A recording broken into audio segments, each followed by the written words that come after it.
উত্তৰ লখিমপুৰ প্ৰেছ ক্লাবৰ দ্বিবাৰ্ষিক অধিৱেশনৰ সামৰণি। উত্তৰ লখিমপুৰ প্ৰেছ ক্লাবৰ দ্বিবাৰ্ষিক অধিৱেশনখনি 6 আৰু 7 জুলাই তাৰিখে বিস্তৃত কাৰ্যসূচীৰে অনুষ্ঠিত হৈ যায়। প্ৰথম দিনা কাৰ্যসূচী মতে প্ৰেছ ক্লাবৰ পতাকা উত্তোলন কৰে সভাপতি কুমুদ বৰুৱাই। বিয়লি নতুনকৈ নিৰ্মাণ কৰা প্ৰেছ ক্লাবৰ সভাকক্ষটি উন্মোচন কৰে জিলা ভাৰতীয় জনতা পাৰ্টিৰ সম্পাদক ফণীধৰ বৰুৱাই। বিয়লি কাৰ্যকৰী সভা অনুষ্ঠিত কৰি নতুন সমিতি গঠন কৰা হয়।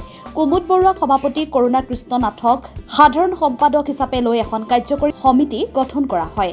দ্বিতীয় দিনা বিয়লি এখন মুকলি সভা অনুষ্ঠিত কৰা হয়। এই সভাত সভাপতিত্ব কৰে উত্তৰ লখিমপুৰ প্ৰেছ ক্লাবৰ সভাপতি কুমুদ বৰুৱাই। সভাত লখিমপুৰ জিলা জনসংযোগ বিষয়া বংকিম ভাগৱতী, প্ৰকৃতিবিদ দেৱজিৎ ফুকন, ৰাজ্যসভাৰ সাংসদ তথা প্ৰবীণ সাংবাদিক অজিত কুমাৰ ভূঞাকে ধৰি বহুকেইজন গণ্য মান্য ব্যক্তি উপস্থিত থাকি বক্তব্য প্ৰদান কৰে। এই সভাতে সাংস্কৃতিক সাহিত্য, সংবাদ মাধ্যম, চিকিৎসা, কৃষি আৰু প্ৰশাসনৰ বহুকেইজন ব্যক্তিয়ে বিশেষ অৱদান আগবঢ়োৱাৰ বাবে সম্বৰ্ধনা জনোৱা হয়। এতিয়া প্ৰমাণ কৰে। গতিকে এতিয়া ইণ্টাৰনেশ্যনেল বুলি চাপ মাৰি, আৰবান নক্সাল বুলি চাপ মাৰি বিৰোধী কণ্ঠক একেবাৰে সম্পূৰ্ণ নিশ্চিন্ন কৰিব খোজা হৈছে। আৰু সাংবাদিক মানে চৰকাৰক বেয়াটোৱে বুলি নহয়, ভালটোও কৰিব লাগিব, বেয়াটোও লিখিব, কিন্তু চৰকাৰক সমৰ্থন কৰা, চৰকাৰৰ প্ৰচাৰ যন্ত্ৰত সহায় কৰা কাম নহয় সাংবাদিকৰ। সেইটো সাংবাদিকতা ভুল কথা এটা। এতিয়া চৰকাৰী এজেণ্ডাত যিবিলাকে কাম কৰিছে ভাৰতবৰ্ষত, সেইবিলাকে গুদি মেদি আখ্যা দিছে। এক্সিট পলত তেওঁলোকৰ চৰিত্ৰ ওলাই পৰিলে, মানুহে বুজি উঠিছে। সেইকাৰণে ইণ্ডিপেণ্ডেণ্ট মিডিয়াৰ এতিয়া চাৰিওফালে এটা প্ৰাসংগিকতা বাঢ়িছে। নামবোৰ ঢেৰ ক'ব পাৰোঁ, তেওঁলোকৰ প্ৰগ্ৰামবিলাক কোটি কোটি মানুহে চোৱা আৰম্ভ কৰিছে। আৰু যদি সেই মিডিয়া চৰকাৰৰ এজেণ্ডাৰ লগত মিলি পেলাই কাম কৰি থকা মিডিয়াই যদি মানুহে বিশ্বাস কৰিলেহেঁতেন, তেতিয়া যোৱা নিৰ্বাচন এনেকুৱা ফলাফল নহয়।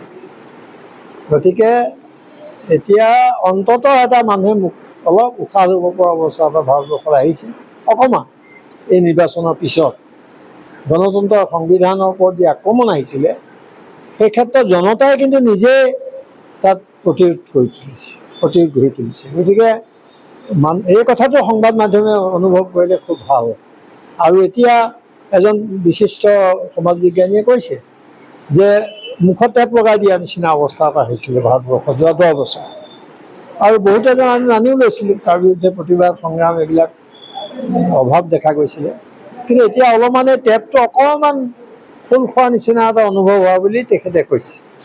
গতিকে এইটো পৰিস্থিতি আমাক লাগে, পৰিৱেশ লাগে। আমাৰ গণতান্ত্ৰিক অধিকাৰ ৰক্ষাৰ কাৰণে যিটো পৰিৱেশ লাগে, সেইটো পৰিৱেশ আমি বিচাৰোঁ।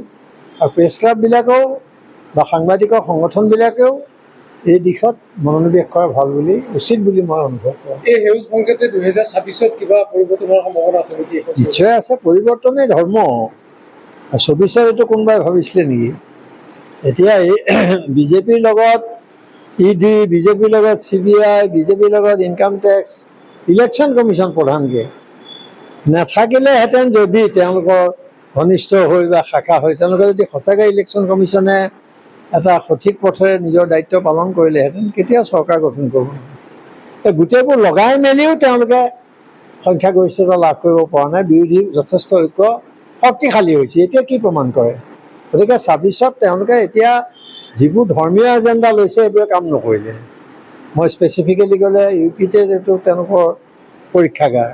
তাৰ অযোধ্যাত তেওঁলোকে ৰামৰ নামত ৰাজনীতি কৰিলে, ওচৰে পাঁজৰে গোটেইবোৰতে হাৰিলে। গতিকে তেওঁলোকৰ এজেণ্ডাই কাম নকৰা হৈছে। এতিয়া মানুহে বিষয়, জীৱনৰ যিবোৰ মৌলিক অধিকাৰ, সেইবোৰৰ ক্ষেত্ৰত কি হৈছে, সেই প্ৰশ্নবোৰ মানুহে উঠাইছে। আৰু 26ত এইটো সাংঘাতিক অৱস্থা। এতিয়া দেশৰ অৰ্থনৈতিক অৱস্থা অতি বেয়া, অসমৰ অৰ্থনৈতিক অৱস্থাটো আৰু ভয়ংকৰ। 26ত মানুহে এই সমস্যাবোৰৰ মুখামুখি হৈ পেলাই নতুনকৈ চিন্তা কৰিব লাগিব। কিন্তু তাৰ কাৰণে এটা ভোট বিভাজন যাতে নহয়, বিৰোধী ঐক্য শক্তিশালী হয়। গণতান্ত্ৰিক প্ৰক্ৰিয়াৰ মাজেৰে লখিমপুৰ প্ৰেছ ক্লাবৰ দ্বিবাৰ্ষিক অধিৱেশন অনুষ্ঠিত হৈছে। আজি অন্তিম দিন। অন্তিম দিনটোত মুকলি সভাত ভাগ লৈছে জ্যেষ্ঠ সাংবাদিক তথা ৰাজ্যসভাৰ সাংসদ অজিত কুমাৰ ভূঞা ডাঙৰীয়াই। ভাগ লৈছে পৰিৱেশ মিত্ৰ সন্মানেৰে সন্মানিত অধ্যক্ষ খানা দেৱজিৎ ফুকনে। লগতে ভাগ লৈছে ধেমাজিৰ বিশিষ্ট কণ্ঠশিল্পী প্ৰবক্তা ডক্টৰ শংকৰ পাটোৱাৰীদেৱে। উদ্বোধন কৰিছে আমাৰ লখিমপুৰ জিলা তথ্য আৰু জনসংযোগ বিষয়া বংকিম ভাগৱতী। আৰু কালিৰ দিনটো যিহেতু প্ৰতিনিধি সভা আৰু বিষয় বাছনি সভা অনুষ্ঠিত হৈছিল নিশা, তাতে আগন্তুক 2 বছৰৰ বাবে নৰ্থ লখিমপুৰ প্ৰেছ ক্লাবৰ নতুন সমিতি গণতান্ত্ৰিক প্ৰক্ৰিয়াৰ মাজেৰে ভোটদানৰ মাজেৰে নিৰ্বাচিত হয়। সম্পাদক হিচাপে তৃতীয়বাৰৰ বাবে মই নিজেই কৰোণা কিচনত মোক সম্পাদক হিচাপে ৰাইজে নিৰ্বাচিত কৰিছে।